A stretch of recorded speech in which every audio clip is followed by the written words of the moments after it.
it to orientation day one. My coffee with me, just having a little break, relaxing. So we're in a hotel. It's a company sponsored hotel out here, and just gonna be rooming here for like 5 weeks, and then after that I'll be most likely on the road. So we'll start tomorrow and see how it goes. Unfortunately, I have a roommate, but I mean he's cool, so it's no problems there. Yeah, this is for myself. I'm making this for myself. It's the start of something new for me. A lot of mistakes I made in my life. From 19 to 33 I am now, and I'm starting over. I'm starting a new chapter. I'm gonna have to cut some people out of my life. I'm gonna have to do a bunch of things. I'm gonna have to take all the experiences I've had in my entire life and put them all together for this one. Financially, emotionally, physically, and make the best of it, because this can take you a pretty decent way. I'm coming here with the expectation of being by myself in like 2 or 3 months, riding by myself, give me a little pet. And in the future, I plan on getting a hazmat tanker endorsement, and I plan on traveling the Rockies with a tanker in icy weather, doing kind of the most, but just to give myself a challenge. And in the future, I want to own my own company, and kind of hold myself accountable with these videos. And I'll start today. This is day one. Peace out. I'm really glad to be here because I need a fresh start. I'm saying like I got like 95 cents in my bank account for a start. Like, yeah, bro. Like coming to maybe a year and a half ago, having 30K in cash in my bank account. Just that one decision to go overseas, and then just spend all my money on craziness. I had gold bars, I had gold jewelry, cash, investments. I just let all that go to waste, spending on stupid stuff, things that wouldn't last. I had no reason to be there. I was just living there to live there. And fell in love with this girl, and then it's a lot of things, a lot of bad decisions, and I'm trying to undo that now. And it's kind of like a look on my older self. When you think about the relationship I have right now, I don't really know where it's gonna go in the future. I'm kind of having those same issues like I had before, to where I have to keep spending money for things, and we're not even engaged. So I mean, the fact that I'm doing all these things is really it may not be the best space I need to be in right now, but then I truly am in love with the woman, so I have to make sure I don't let money take the place of, you know, what's in your heart. But at the same time, you need to set boundaries. I need to create boundaries for myself, stand up for myself, because people will let you go as far as you want to go until you stand up for yourself and say, no, I'm not gonna do this, I'm not gonna do that, I will do this is the definite. Then you'll have some you'll have rules and boundaries, so you won't end up, so I won't end up like I was again, and like I am right now. Yeah, I was at terminal waiting on a bus, or was it a train? I think it was a bus. But I met this guy. He was he's basically in my position, but he couldn't even find a way to get back home because he has a displaced family. So basically, he spent all his money on a girl, ended up having no money at all to his name, scrounging up like $60. They need $180 for a ticket. So he asked me for money. I was like, sir, I can't help you. And then he asked me to use his phone just to call his family members. He went all the way down the line, the whole family tree.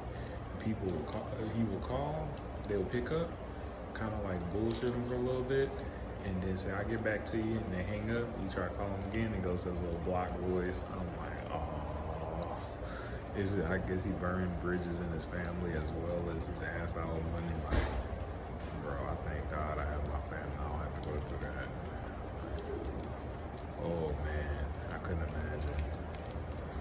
but I put myself in this place. I gotta get out of it. I gotta be smart. I know that tough times don't last, but tough people do. I'm not gonna sit here and lie and act like I don't know how to trade options, or I haven't traded stock and been profitable, or I haven't learned financial skills from reading books and things like that. So in the future, when I make these vlogs, and if I should make quite a bit of progress, I don't want to be truthful if an audience watches this. They'll be like, how did he learn how to make these trades? And then I have some experience. I'm just really horrible at making decisions when it comes to females and women. And that's really it. But don't be surprised if I whip 50,000 into 75,000 within like a couple months. Like that's or a year, like 25% returns plus is something I've been doing for a while now. As much as I'm hesitant to do so, I'm pretty sure I'll start getting back to going to church, reading the Bible and things like that. I'm not really not like I'm not looking forward to it. It's just I don't know how it's been so long since I have. I'm kind of like hesitant to do it again. But I mean, it's a step I'm most likely gonna make in the future, which I would. It would bring me more peace of mind. Because right now my life is just very up in the air. I don't really know about many things, and I can see from people here as well, and just in my truck training, my driver training as well. A lot of people don't even know where they want to be at in life. They don't know what's going on in their life. They have so much going on. They're out of funds. That's basically the story of everybody. It's just we're all in the same place at the same time, which is it's a good thing and a bad thing. It's a bad thing for what it is, but it's a good thing because everyone's at least in the same headspace. So if somebody figures it out, they can help the next person. It sounds all negative, but I mean, honestly, my life is not that bad if you think about it. When I'm married, I don't have a car, insurance, I don't pay rent. I have like a $30, $40 phone bill. I don't owe anything on my phone. I mean, all I have to do is just go up from here. All I have to do is get one. I haven't had a decent paycheck in literally years. Well, not years, but like a year. All I have to do is get one decent paycheck, one paycheck that has like fucking 8, 9, 1,000, $1,200. I'm up from there. I'll stash 1,000, do 200 to freaking eat and blah blah blah for a week. 1,200 a week. Boom, and just keep rolling like that. It's just that's a good space to be in, because you're literally 1 or 2 weeks away from a breakthrough. You can actually save a little bit, and then you can start moving up from there. Some people have car payments, house, rent, babies. Nothing will help them for a good minute. Like that's how life is. Like I may have made my mistakes, but it's like a lot of people are way worse off than you are. Some people don't even have the opportunity to make this, or make anything really, like in these other countries. So it's like, oh, there's something to be grateful for. Cap, like, here go the screenshot right now. 1905, negative 1905. You know what I'm saying? Like, I'm not even, oh God. Negative. Man, this hasn't happened, bro. Well, I'm telling you, like, it hasn't. I don't think I've ever been like this since post-divorce. Like, I think it was the day after I got divorced. No, not even divorced. The day I split and I left the house that we were living in. I've never been like that. It was only then, and then like there the next day, it was over with. So it's been years since I've had this. It's every time I get with a woman, every time, bro. I swear, it's every time. Women are something else.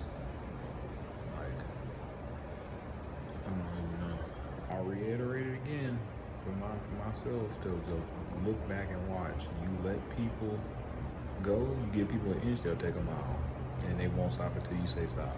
That's exactly how people are, and they may not even want to be like that. That's just how they are naturally. That's just the nature of people. You want to flex and tell them, oh yeah, I got like 30 bands and my old job made like 4K a month, or like 4.5, 4.5K a month, you know what I'm saying? And somebody, oh, you do? Okay, good. And they making the plan. They're making the plan already. I'm gonna have this, I'm gonna have that, I'm gonna have this, that. One, you just need to learn how to shut your mouth. That's the first thing you need to learn to do. Just shut up, stop telling your business. And two, you just need to make boundaries. That's all you gotta do. Stop trying to flex and set boundaries. That's it. For trucking, as I know of right now, being a newbie, you know, orientation is like, I feel that the pros are like upward mobility is in plain sight. Just get endorsements, get driving time, seat time, get a year experience. You can just move up that fast. Just get a year experience. It's kind of like the military, to where it's like a rank system, and you just wait until you got your time in service, and you automatically rank up. And you can quit a position, well, not quit a position, but you can move on to a better position once you have time in the seat. And then endorsements, that'll put you higher. You can just make your salary go up just by, you know, working hard. That's great. Construction, you ain't going nowhere, you stuck. That's all I gotta say. But what's another pro? Another pro is the ease of access. It took 4 weeks in the school. It took took about 4 weeks. No, it took me three weeks and 1 day. That's it. That's all it takes, and you're done. But I was a fast learner. But another pro is you get to travel. It's always something I wanted to do, and then they give you alone time. You can be in the seat alone by yourself, in the truck alone by yourself, cook your own meals, watch TV the whole nine, and then give you time off, good benefits, medical, the whole nine. It's great. I say cons of trucking, to me right now, it's just what would be the cons? And the people, I don't want to be like that, but it's just the people. It's not really your top tier citizens, you know what I'm saying? So far, I've had some good roommates. They've been nice, but I try to put them on this company, and a lot of them had like records and DUIs and all kind of. I'm like, I couldn't even tell, but yeah, like it doesn't attract the best people, and a lot of people aren't really feeling it. They're doing it out of necessity, you know, because just life, inflation is just putting their foot on everybody's necks. Migrants got all the rigging, bullshit around jobs. So you black people gonna have to do something. You gonna have to get a trade, or you're just gonna drown. Like, so that's what everyone's doing. We're all getting trades. So people wanna weld, people wanna be a truck driver, people wanna be X-ray tech, people wanna be this, wanna be that. Even though they don't care about it, it's doing it for the money. Which, I mean, behind the seat of a giant, you know, 40,000-pound vehicle would be just horrible. That's the last thing you want, is somebody who just wants a job about to ram into your family. You know what I'm saying? But yeah. But you gotta do what you gotta do. Like, this country, well, the previous administration allowed this to happen. So that's some of the consequences with it. You just have a bunch of people and stuff who do not care what they're doing. They just need to freaking survive. And at the cost of your family, that's exactly what's gonna happen. Like, the previous administration put us in this position. Like, we can't just let people cross and then freaking take all the jobs and be going, oh yeah, well, some people will all survive somehow. No, that's not how it works. So, people say trucking was something I didn't. It wasn't my number one thing I wanted to do, but it was something I always thought about. Because I used to drive for Uber, and I loved it. It was amazing. It was just having a car, payments, insurance, and then the trips weren't even worth it. Once you started getting everything going, I was like, But trucking, it was something I could have always done. I love driving, being on the road by myself, quiet, and going state to state, so I love that. I once drove to Vermont to Texas, like 2 days, blast. I got to see all the sights, the whole nine. It was amazing. I would do it again. I would do it like every day if I could. It was amazing. But driven 1,200 miles on a motorcycle from Kentucky to Taylor, Texas. Yeah, love it. So trucking was always on my list of something I would like to do as a job. It's just, I knew the CDL school. I just knew that just like, oh, it just made me not want to do it because I know it's gonna be long and hard. And I think I was seeing a 2-month school or something like that. I was like, oh, 2 months and then I'm not gonna get paid for this. And that's why I never pulled the trigger. But it wasn't until I was watching the news and I saw President Trump. He was like, "You don't speak English, you're getting out of trucks. Like you're out of here."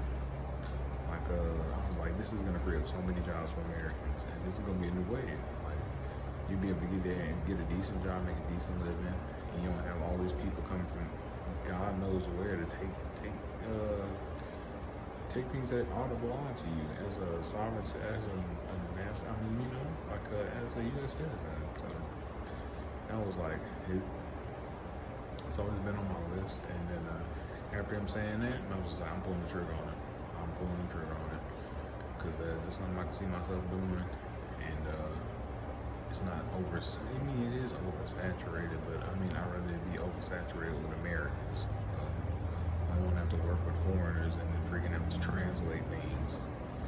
But yeah, and that's what got me into it. I went to Google and just started looking up schools and stuff, and saw that companies will pay for your school, but it's usually companies you don't want. But yeah, and I ended up here after like transferring from a different company that paid for my school. But yeah, we're gonna get started, man. I'm gonna do the best I can, pay attention, learn, don't be full of pride, make the right decisions, make the best decisions, make the best decisions for my situation. Yep, read on financial literacy and just go up from here. There's no more going back. There's no more going down. Like I'm too old for that, and there's no more going down from now. It's all up from here every year from now on.